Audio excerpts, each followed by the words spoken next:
그리스도 중심의 성경 읽기에 함께하는 성도들을 마음 다해 축복합니다. 오늘도 지난 말씀에 이어 계속해서 사무엘 말씀을 살펴보겠습니다.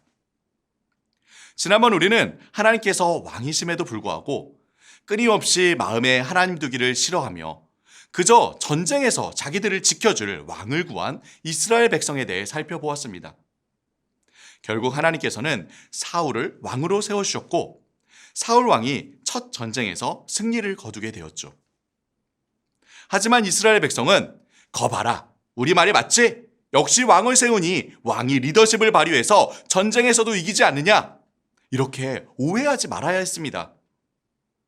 이 전쟁은 사울이 왕으로 세워졌기 때문에 이긴 것이 아니라 궁극적인 왕이신 분, 바로 하나님께서 사울을 통해 하신 일이었죠. 따라서 12장에 사무엘은 이 사실을 명확하게 백성들에게 가르칩니다. 지금까지 이스라엘을 지키시고 보호하시고 인도하신 분은 왕이신 하나님이시다. 그러니 아무리 왕이 세워졌어도 만일 너희가 하나님의 명령을 무시하거나 또는 그 왕이 하나님을 따르지 않으면 똑같이 심판이 있을 것이다. 하나님을 대신하는 왕은 없다. 그저 하나님을 대리하는 왕일 뿐이다. 하지만 이후에 나오는 말씀에서 우리는 하나님 앞에 이스라엘을 대표하는 사울이 어떻게 하나님을 떠나 사무엘 선지자의 경고대로 하나님의 심판을 받아 몰락해 가는지 확인하게 됩니다. 곧바로 나오는 13장부터 사울은 블레셋과의 전쟁 상황에서 눈앞에 급박한 상황에 사무엘을 기다리지 못하고 자신이 직접 하나님께 제사를 드리죠. 이러한 사울의 행동은 왕으로서의 자신의 역할을 벗어나 선지자요 제사장인 사무엘의 역할까지 침범하는 행동이었으며 명백히 하나님의 명령을 어기는 행동이었습니다. 사무엘 선지자는 곧바로 사울 왕의 어리석은 행동을 책망하며 사울의 통치가 길지 않을 것이며 하나님께서 하나님의 뜻을 떠난 사울 대신 하나님의 마음에 합한 다른 왕을 세우실 거라고 이야기하죠. 하지만 사울의 잘못은 여기에서 그치지 않았습니다. 14장에 하나님께서는 사울의 죄악에도 불구하고 은혜를 베푸셔서 이스라엘로 블레셋과의 전쟁에서 이기게 하십니다. 그리고 15장에 이스라엘 백성은 또다시 이번에는 아말렉과 전쟁을 치르게 되죠. 하나님께서는 사무엘 선지자를 통해 사울에게 아말렉 족속을 완전히 진멸하고 모든 소유도 다 없애라고 분명히 말씀하십니다.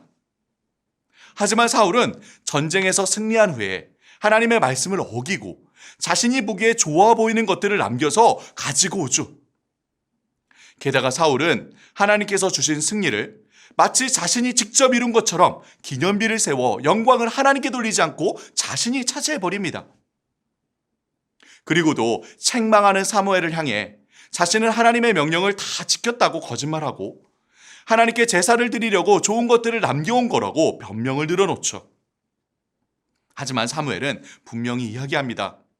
왕이시여, 순종이 제사보다 낫고 듣는 것이 순양의 기름보다 낫습니다. 하나님께서 바라시는 것은 형식뿐인 제사의식이 아닌 하나님을 중심에 둔 마음입니다. 하나님께서는 끝내 이처럼 하나님과 하나님의 말씀을 버리고 스스로를 높여 궁극적인 왕, 하나님이 되고자 한 사울을 버리십니다. 사울의 몰락과 함께 드디어 16장, 하나님의 마음에 합한 사람, 다윗이 등장합니다.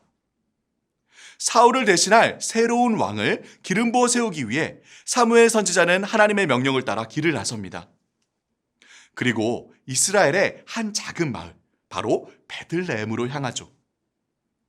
그곳에서 사무엘은 이새의 8아들들 중 가장 작은 막내, 왕이 되리라고는 전혀 상상도 못할 양치기 소년 다윗에게 기름을 부어 그를 왕으로 세웁니다.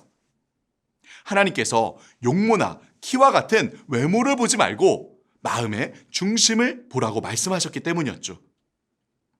정말 다윗은 하나님을 마음의 중심에 둔 사람이었습니다. 17장에 블레셋 사람들이 가드 출신의 거인 장군 골리앗을 내세워 이스라엘을 쳐들어왔을 때 사울을 비롯한 온 이스라엘 백성이 모두 두려워 벌벌 떨었죠. 골리앗은 꽁무니가 빠져라 도망가며 벌벌 떠는 하나님의 백성 이스라엘을 마음껏 욕하고 조롱합니다. 그 누구도 하나님과 하나님의 백성을 조롱하는 골리앗 앞에 나서지 못할 때에 다윗이 막대기와 물맷돌을 들고 골리앗 앞에 나섭니다. 그리고 다윗을 비웃는 골리앗 앞에 당당하게 외치죠. 너는 칼과 창과 단창으로 내게 나아오거니와 나는 만군의 여호와의 이름 곧 내가 모욕하는 이스라엘 군대의 하나님의 이름으로 나아가노라.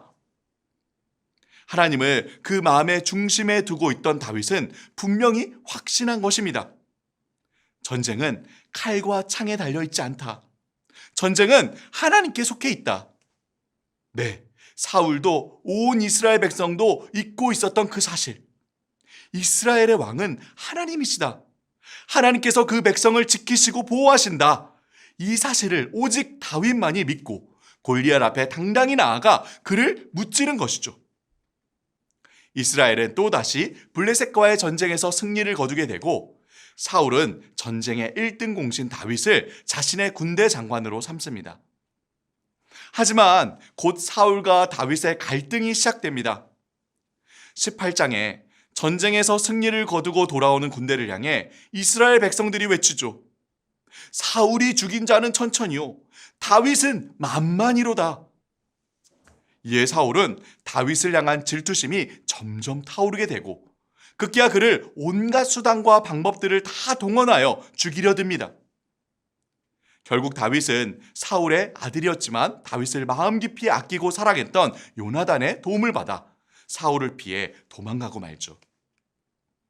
사랑하는 성도 여러분, 하나님께서 이스라엘의 작은 마을 베들레헴에서 보잘것없어 보이는 양치기 소년 다윗을 이스라엘의 왕으로 세우신 장면을 기억하시죠? 바로 다윗의 자손으로 동일한 마을 베들레헴에 우리의 왕이신 예수 그리스도께서 태어나셨죠. 그리고 사울처럼 마음에 하나님 두기를 싫어하는 죄인이었던 우리를 죄로부터 구원하시고 다시 다윗처럼 마음의 중심에 하나님을 둔 하나님의 백성으로 회복시켜 주셨습니다. 우리도 왕이신 하나님께서 우리와 함께 계시기에 닥쳐오는 우리 인생의 모든 문제들 앞에 당당하게 외칠 수 있기를 바랍니다. 나는 만군의 여호와의 이름으로 나아간다. 전쟁은 하나님께 속해 있다.